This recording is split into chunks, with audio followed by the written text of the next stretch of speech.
determina la cantidad de alimento ingerido. A. La saciedad, que era, si el periodo de saciedad era largo, como 2 veces por día. Si es corto, como 4 o 5 veces por día.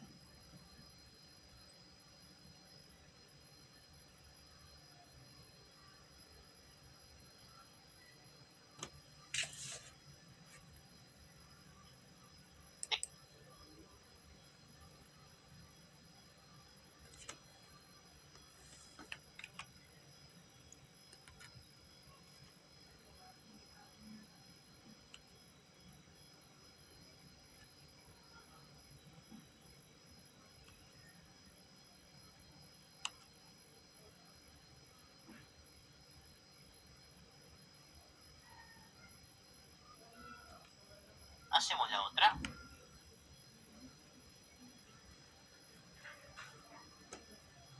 Bien, hacemos la otra.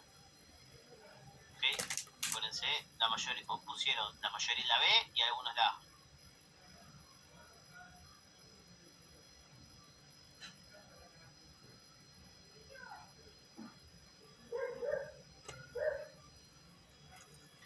El siguiente gráfico muestra, este gráfico me está mostrando que hay una curva teórica y una curva real.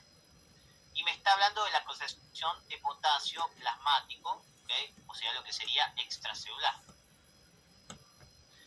Cuanto más potasio hay, más se me despolariza la célula. Cuanto menos potasio hay, más se me hiperpolariza. ¿Okay? Ese sería el concepto. ¿Qué pasa?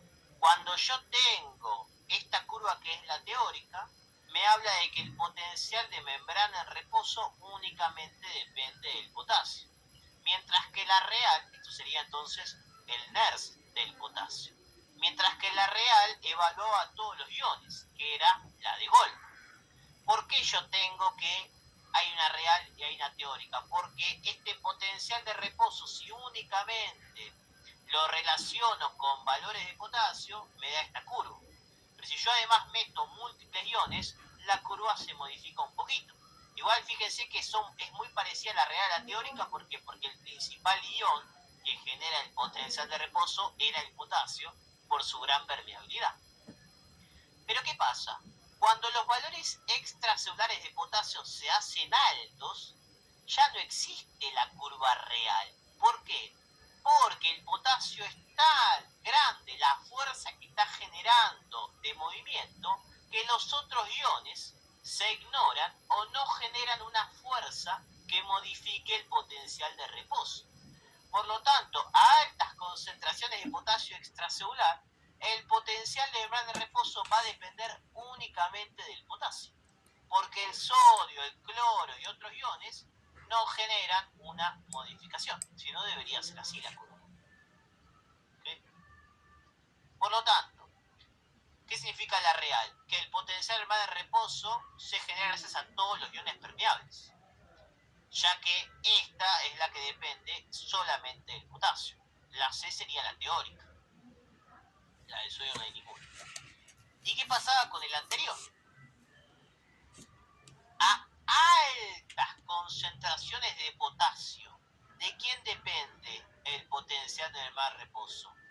Depende únicamente del potasio extracelular. Esto está bien. Si hablamos de qué concentraciones, de concentraciones normales de potasio. Acá me habla a altas concentraciones extracelulares, o sea, sería un valor alto.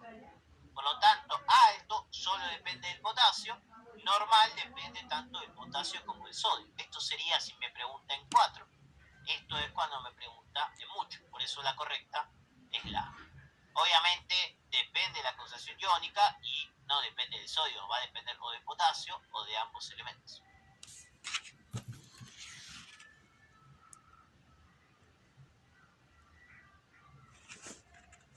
Perdón, ¿sí? ¿La anterior cuál era? ¿Esta? No, la que sí, ya está. Esta, la primera. El potencial de reposo se genera gracias a todos los iones permeables, porque me está preguntando la real. Y la real está evaluando sodio, potasio y cloro, la ecuación de Gold. Ah, cierto. En cambio, la otra me pregunta a altas concentraciones de potasio y a alta ausencia de potasio únicamente está la teórica, y la teórica solamente evalúa el potasio.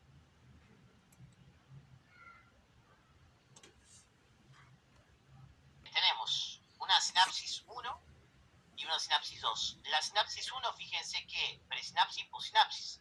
El potencial se produce al toque, por lo tanto no hay un retraso sináptico, es una eléctrica. Mientras que en la 2 se produce un potencial presináptico y un postsináptico que tarda bastante, o sea que tiene un espacio de tiempo, es una química.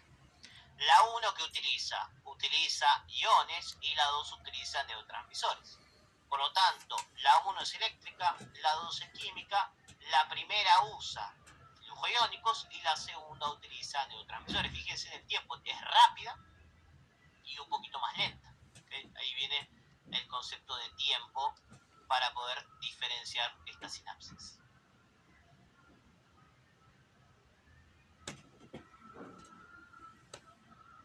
En el siguiente gráfico, ¿cuál de los estadios presenta mejor capacidad de adaptación? Está aumentando el volumen dentro del cráneo y yo que quiero mantener la PIC constante. El estadio que más se adapta al aumento de volumen para mantener la PIC constante es el estadio 1. ¿Por qué? Porque el estadio 1 ¿qué hacía? Bajaba el líquido cefalorraquídeo y aumentaba el drenaje venoso. El estadio 2 se empieza a complicar porque bajaba el flujo sanguíneo cerebral, el estadio de autorregulación, y el estadio 3 ya estaba al horno, ya no estaba adaptando. ¿Por qué? Porque el aumento de volumen me aumenta la PIC. Esto es el concepto de la alineación. Por lo tanto, ¿qué gráfico se adapta más? Y el 1, el 3 es el que menos se adapta. ¿Y por qué? Porque al aumentar el volumen intracraneal, yo estoy manteniendo la presión intracraneal constante. Por lo tanto, la correcta A de árbol. Muy bien. Función de la prueba de Rine. Rine se va a encargar de evaluar la vía aérea versus la vía ósea del mismo oído. ¿Quién evaluaba ambas vías óseas entre sí? Weber. Ambas vías aéreas entre sí no comparás nunca, porque vos haces Rine del lado izquierdo y Rine del lado derecho. Lo que yo hacía era primero golpeaba el diapasón, me lo ponía en la vía ósea, ¿okay? Escuchaba un tiempo determinado y después cuando dejaba de escuchar lo pasaba a la vía aérea. Y como lo normal era que escuchara más por vía aérea, el Rine cuando escuchaba más por vía aérea que por vía ósea era positivo. Por lo tanto, el Rine compara la vía aérea versus la vía ósea para ver si tengo un problema de conducción o un problema sensorial. Muy bien, B de 1.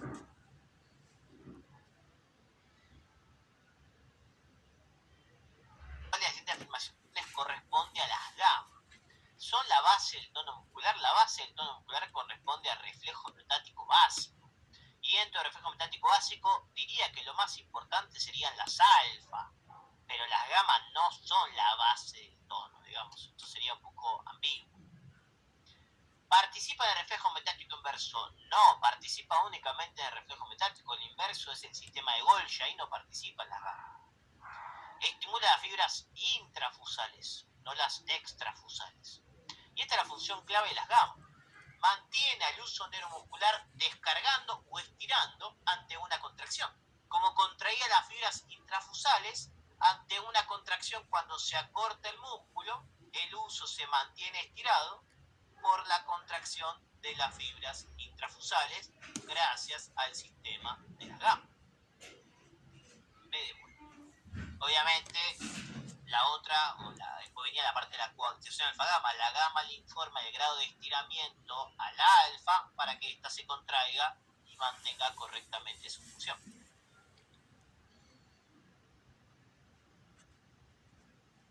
La siguiente es una función del área de Broca.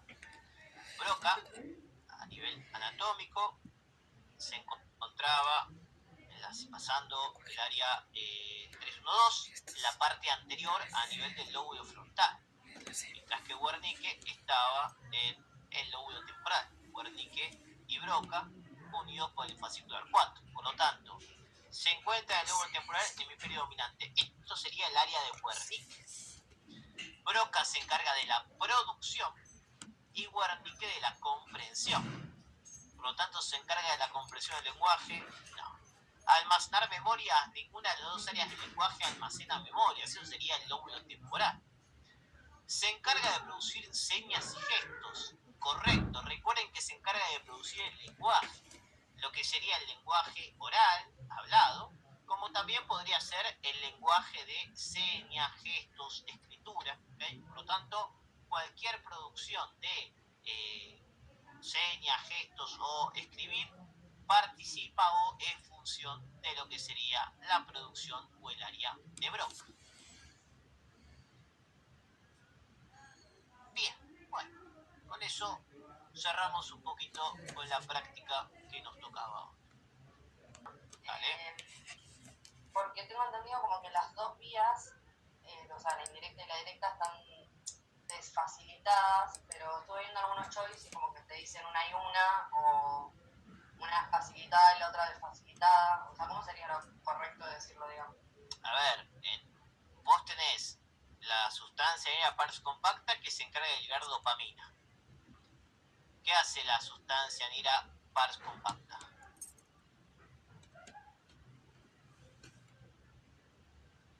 ¿Qué hace con la vía directa y con la vía indirecta? Por los receptores de uno estimula la vía directa y por los de dos inhibe a la vía indirecta.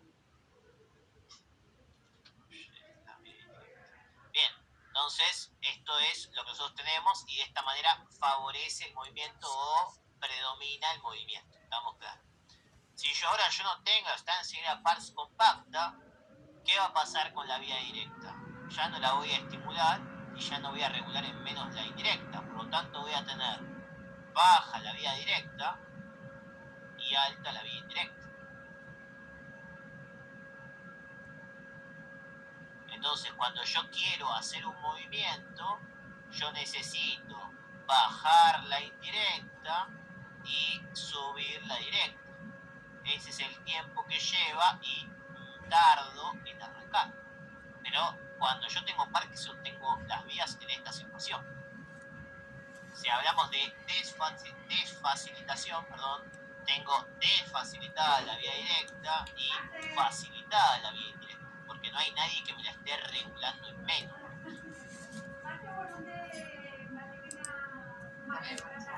¿Estamos bien con eso? La lesión de Broca, la persona tampoco puede escribir, claro, exactamente. Un tipo que tiene Broca no puede decir, hola, tengo Broca. Porque esto qué es, que yo comprendí el lenguaje, lo mandé a mi Broca y Broca produce. El tipo va a hablar igual, como yo digo, puerta, entrada, persona, el tipo va a hacer lo mismo.